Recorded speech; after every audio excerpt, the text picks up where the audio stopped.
নমস্কার বন্ধুরা, চলে আসলাম আবহাওয়ার ফের গুরুত্বপূর্ণ আপডেটের সঙ্গে। ফের বঙ্গোপসাগরে ঘূর্ণাবর্ত শক্তি বৃদ্ধি করছে।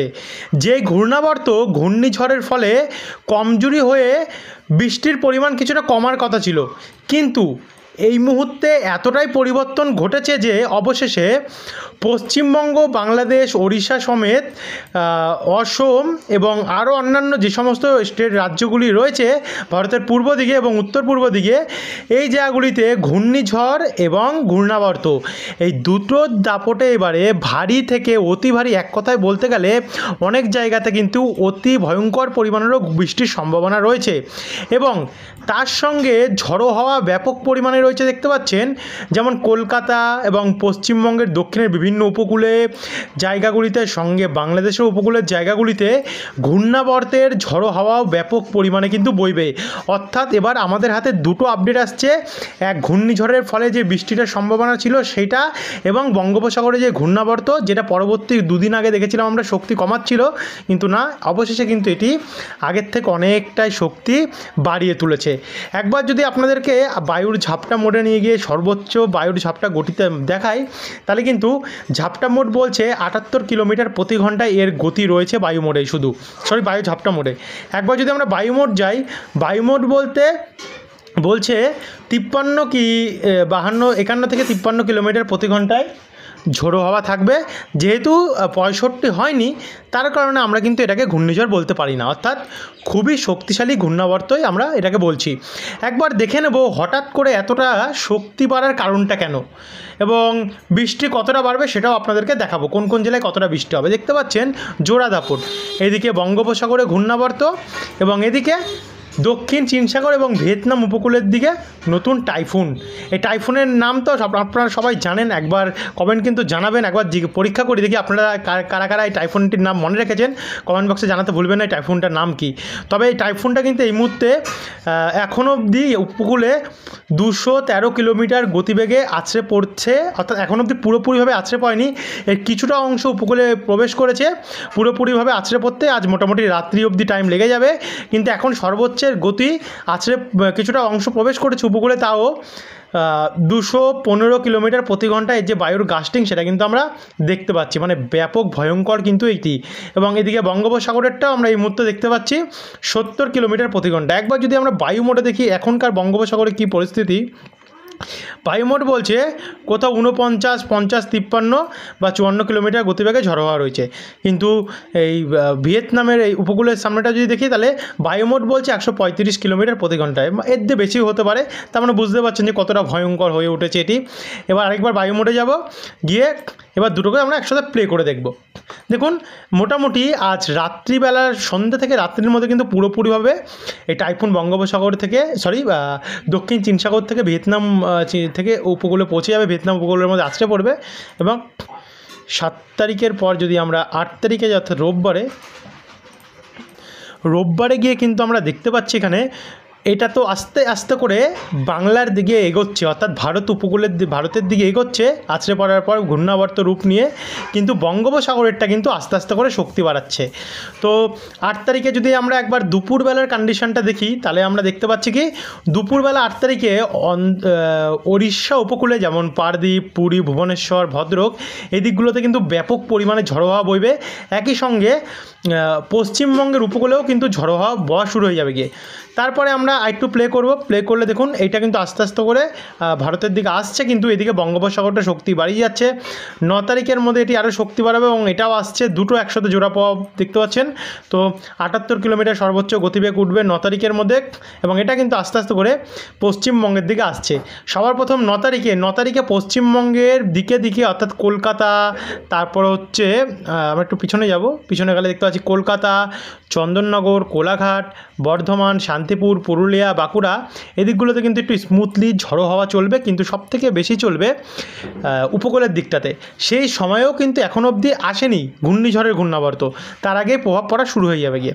তারপরে আমরা 9 তারিখের পর থেকে যদি দেখি, অর্থাৎ 10 তারিখে গিয়ে যদি দেখি, 10 তারিখের মধ্যে এটি পুরোপুরিভাবে পশ্চিমবঙ্গের উপকূলে আছড়ে পড়ছে। দেখতে পাচ্ছেন সরাসরি কিন্তু দীঘাতেই আছড়ে পড়ছে। দেখুন জুম করলে দেখুন দীঘাতে আছড়ে পড়ছে, দীঘা কন্টা এদিকে, অর্থাৎ এই নিম্নচাপ পশ্চিমবঙ্গের নামে এবারে যেই বৃষ্টিটার ঘাটতি ছিল, যার জন্য বাংলা অনেকটা গরম পড়েছিল গত কয়েকদিন, সেই গরমটা কিন্তু অবশেষে কমবে এমনটাই অনুমান করা যাচ্ছে।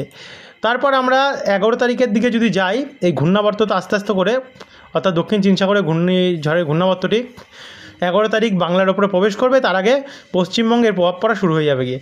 এবং 11 তারিখে যখন এটা প্রবেশ করছে দেখুন আগের থেকে অনেকটাই কমজোরি হয়েছে। আমরা দেখতে পেয়েছিলাম কি ঘূর্ণিঝড়ের ঘূর্ণাবর্তের ফলে শিলিগুড়ি, দার্জিলিং, কালিম্পং, কোচবিহার এদিকগুলোতে কিন্তু 90 কিলোমিটারের কাছাকাছি ঝড়ো হওয়ার গতিবেগ আমরা দেখতে পাচ্ছিলাম বায়ুর ঝাপটা মোড়ে। কিন্তু এখনকার আপডেট বলছে বঙ্গোপসাগরের নিম্নচাপ অর্থাৎ ঘূর্ণাবর্তের ফলে দক্ষিণ চীন সাগরের সৃষ্ট ঘূর্ণাবর্তের নিম্নচাপ সেটা কিন্তু অনেকটা শক্তি হারিয়ে ফেলেছে, অর্থাৎ বাংলার ওপরে তেমন কোনো ঝড়ো হওয়ার পরিস্থিতি আমরা দেখতে পাচ্ছি না। তবে স্মুথলি ঝড়ো হওয়া চলবে, যেমন শিলিগুড়ি এদিকটাতে। কিন্তু এটা কেটে যাওয়ার পরে আস্তে আস্তে করে বঙ্গোপসাগরটা কিন্তু আবারও নতুন করে প্রভাব ফেলাবে। 12 তারিখের পর 13 তারিখ, 14 তারিখ এই দিনগুলোতে ব্যাপক পরিমাণে আমরা ঝড়ো হওয়া দেখতে পাচ্ছি, অর্থাৎ মৎস্যজীবীদের জন্য হয়তো সতর্কতা থাকতে পারে। যদি কোনো রকমভাবে আবহাওয়া দপ্তর সতর্কতা তুলে ধরলো, অবশ্যই আমরা কিন্তু সবার প্রথম আপনাদেরকে প্রোভাইড করা অর্থাৎ ভিডিওর মাধ্যমে জানানোর চেষ্টা করব। তার জন্য আপনাদের একটাই কর্তব্য, ভিডিওর নিচে একটি লাল কালারের সাবস্ক্রাইব বাটন আছে, ওটাতে কিন্তু ক্লিক করে রেখে এবং পাশের ঘন্টি চিহ্নটাতে ক্লিক করে রাখে ভুলবেন না। তো এই হচ্ছে 13 তারিখ অবধি। আমরা যদি একবার লাস্ট 14 তারিখ, 15 তারিখ, 16 তারিখ, 17 তারিখ অবধি যাই, সেই সময় ঘূর্ণাবর্ত চলে যাবে সরাসরি দিল্লির দিকে, অর্থাৎ পশ্চিমবঙ্গের দিকে তেমন একটা প্রভাব থাকবে না। এবার আমরা দেখে নেব সরাসরি বৃষ্টির পরিমাণ কতটা থাকবে। চলে গেলাম একবার উপগ্রহ চিত্র যাবো। আজ কিন্তু দুপুরবেলার পর থেকে বাংলার আকাশ মেঘলা করা শুরু করেছে ঘূর্ণাবর্তের ফলে, নিম্নচাপের সৃষ্টি হচ্ছে তার কারণে। এদিকে আমরা দেখতে পাচ্ছি কলকাতার আশেপাশে কিছু জায়গায়, যেমন ব্যারাকপুর, পানিহাটি, চন্দননগর আশেপাশে ইতিমধ্যে মেঘ প্রবেশ করেছে কিছু কিছু জায়গায়, তারপরে হালকা হালকা বৃষ্টি হচ্ছে। একই সঙ্গে দাসঘরা, জগৎবল্লভপুর, চন্দ্রকোনা, আরামবাগ, ঘাটাল, খানাকুল, আমতা, বালিচক, শালবনী, আমলাগড়া এদিকগুলোতে মেঘ উঠেছে।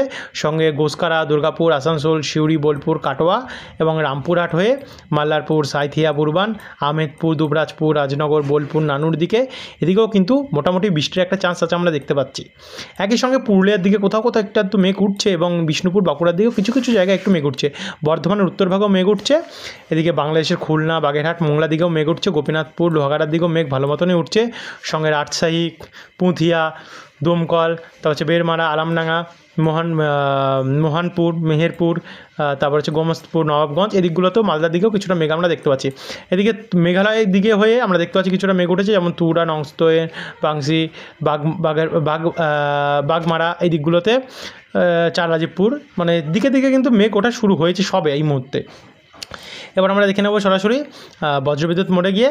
মোটামুটি 16 তারিখে কোনো বৃষ্টির আমরা চান্স দেখতে পাচ্ছি না বজ্রবিদ্যুৎ মোডে তেমন একটা।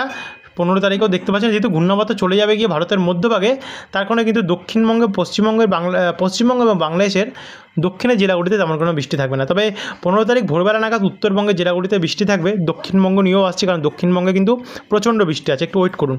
এদিকে শিলিগুড়ি, আলিপুরদুয়ার, কোচবিহার, কিষানগঞ্জ, করণদিঘি, মালদা, ময়মনসিংহ, রংপুর, কালাই, সিলেট এই দিকগুলোতে কিন্তু হালকা থেকে মাঝারি মানের বৃষ্টি 15 তারিখ সকালবেলা রয়েছে।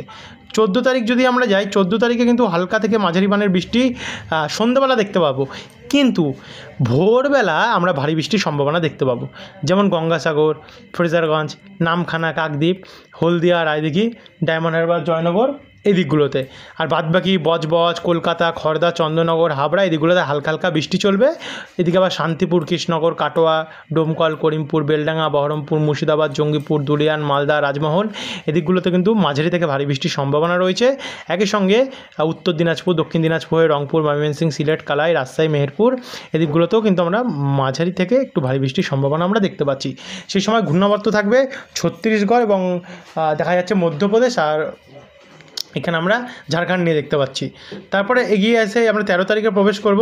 13 তারিখে প্রবেশ করলে দুপুর 12টা, শুক্রবার 13 তারিখ, ব্যাপক পরিমাণে কিন্তু বৃষ্টি রয়েছে শিলিগুড়ি, নকশালবাড়ি, জলপাইগুড়ি, ধূপগুড়ি, কার্শিয়ং, আলিপুরদুয়ার, কোচবিহার, দিনহাটা, ধুবড়ি এদিকগুলোতে।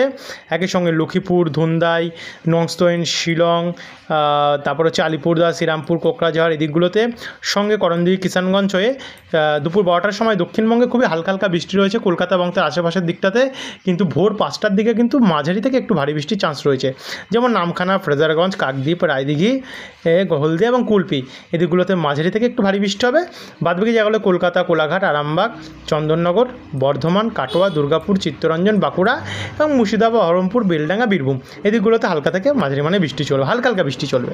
তারপর আমরা 13 তারিখ ভোরবেলা আসলে ভোরবেলা প্রচণ্ড বৃষ্টি দেখতে পাচ্ছি, ব্যাপক বৃষ্টি রয়েছে দক্ষিণবঙ্গের, বিশেষ করে কলকাতা এবং তার আশেপাশের জায়গাগুলিতে কিন্তু ভালো বৃষ্টির চান্স রয়েছে। যেমন বজবজ, কলকাতা, নিউ টাউন, পানিহাটি, ব্যারাকপুর, তারপর হচ্ছে চন্দননগর, সোদপুর, ইছাপুর, খড়দা, তারপর হচ্ছে জঙ্গলপাড়া, নাগুরখাড়া, হাবড়া, কাঁচরাপাড়া, চাকদা, রানাঘাট, শান্তিপুর, কৃষ্ণনগর, মন্তেশ্বর, দেবগ্রাম, বেলডাঙ্গা, বহরমপুর, ডোমকল, করিমপুর, আজিমগঞ্জ, কাটোয়া এবং পূর্ব বর্ধমান হয়ে কোলাঘাটের দিকটাতে এবং এদিকে দীঘার দিকটাতে, দীঘা, মন্দারমণি দিকটাতে, কন্টাই সাইডটাতে ভালো মতনই কিন্তু আমরা বৃষ্টি দেখতে পাচ্ছি বাতাগং, মোহনপুর দিকটাতে। একই সঙ্গে ওপার বাংলাতেও ভালো বৃষ্টি হবে, যেমন ঢাকা, মেহেরপুর, তারপরে শৈলকুপা, পাবনা, নাগেরপুর, কাপাসিয়া, লখাই, কিশোরগঞ্জ, মাদান এবং বিশ্বম্ভরপুর। একই সঙ্গে উত্তরবঙ্গের সঙ্গে তাল মিলিয়ে বৃষ্টি ভালোই রয়েছে, যেমন রংপুর, দিনাজপুর, ঠাকুরগাঁও, পঞ্চগড় হয়ে করণদিঘি, কিষানগঞ্জ এই দিকগুলোতে, কোচবিহার, এই আলিপুরদুয়ার এই দিকগুলোতেও ভালো মতন বৃষ্টি রয়েছে। তো এই হচ্ছে 13 তারিখে ভোরের কন্ডিশান। আমরা যদি 12 তারিখ দেখি নিম্নচাপের বৃষ্টি, 12 তারিখে কিন্তু অনেক জায়গায় ব্যাপক পরিমাণ, আপনাদেরকে শুরুতে বললাম না, অনেক জায়গায় প্রচণ্ড বৃষ্টি রয়েছে, যেমন হচ্ছে আমলাগোড়া, বিষ্ণুপুর, জয়পুর, আপনাদেরকে মিলিমিটার মাপিয়ে দেখাই, 24-25 মিলিমিটারের কাছাকাছি বৃষ্টি রয়েছে কয়েক ঘন্টার মধ্যে, মানে ভারী থেকে অতি ভারী বৃষ্টির সম্ভাবনা আমরা দেখতে পাচ্ছি। খড়গপুর, পশ্চিম মেদিনীপুর, ঝাড়গ্রাম, তারপর হচ্ছে গোয়ালতর, চন্দ্রকোনা, চাকুলিয়া, কতুলপুর, বাঁকুড়া, সোনামুখী, দুর্গাপুর, দেখুন দুর্গাপুর, সিউড়ি, আসানসোল, চিত্তরঞ্জন, বোকো, রঘুনাথপুর, পুরুলিয়া, অর্থাৎ ঝাড়খণ্ড এবং পশ্চিমবঙ্গ নিয়ে ভালো মতন বৃষ্টি হয়েছে। উত্তরবঙ্গ, অসম এবং মেঘালয়ের দিকটা, গুয়াহাটির দিকে ব্যাপক পরিমাণে বৃষ্টি কিন্তু 12 তারিখে আমরা দেখতে পাচ্ছি। তারপর আমরা আসবো 12 তারিখে, দেখতে পাবেন বন্ধুরা সারাদিন কিন্তু বৃষ্টি চলবে, ব্যাপক পরিমাণে বৃষ্টি রয়েছে। এবং 11 তারিখ গেলেও কিন্তু আমরা ভয়ঙ্কর পরিমাণে বৃষ্টি দেখতে পাচ্ছি দক্ষিণবঙ্গের বিভিন্ন জেলায়। এইগুলোর আরও বিশ্লেষণ আপনাদেরকে আমরা বিকেলের আপডেটে জানাবো, কারণ বিকেলে আমরা আপনাদেরকে টোটাল বৃষ্টির মোডটাই দেখাবো, ঝড়ের মোডের থেকে বেশি। তো এখানে দেখুন বৃষ্টির পরিমাণ প্রচণ্ড বেড়েছে এবং 10 তারিখে গিয়েও কিন্তু ভালো মতনই ঝড় বৃষ্টির সম্ভাবনা আমরা দেখতে পাচ্ছি। 9 তারিখেও ভালো মতন ঝড় বৃষ্টি রয়েছে কোনো কোনো জায়গায়। 8 তারিখে গেলে অনেকটা হালকা থাকবে, 8 তারিখ আর 7 তারিখ হালকা হালকা বৃষ্টি থাকবে বিভিন্ন জায়গায়, তবে গরমটা কিন্তু আজ এবং আগামীকাল থাকবে অনেকটাই। তো এই ছিল বন্ধুরা এখনকার আপডেট। বিকেলের আপডেটটি খুবই গুরুত্বপূর্ণ আপডেট হতে চলেছে। যারা এখনও অবধি সাবস্ক্রাইব করেননি অবশ্যই সাবস্ক্রাইব করে রাখতে ভুলবেন না পরবর্তী আপডেটগুলো দেখার জন্য। ধন্যবাদ।